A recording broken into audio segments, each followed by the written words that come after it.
তিনি যখন রোদের মাঝে খোলা আকাশের নিচে হাঁটতেন, সাহাবারা তাকিয়ে দেখতেন আমরা ভীত সন্ত্রস্ত, আমরা এই রোদের মাঝে বাইরে যেতে চাই না, যেখানে ধান দিলে খই হয়ে যাবে, চাল দিলে মুড়ি হয়ে যাবে।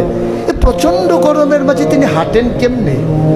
অবাক বিস্ময়ে উপরের দিকে তাকিয়ে দেখতেন নবী হেঁটে যায়, আর নবীর মাথার উপরে একটা মেঘের টুকরা ছায়া হয়ে হয়ে পাশে পাশে যায়।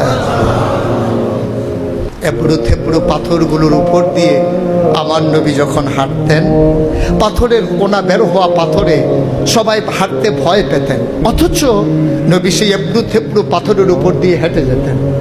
তারা চিন্তা করতেন নবীর কদমের নিচে এই শক্ত পাথর পড়লে উনি কি ব্যথা পান না?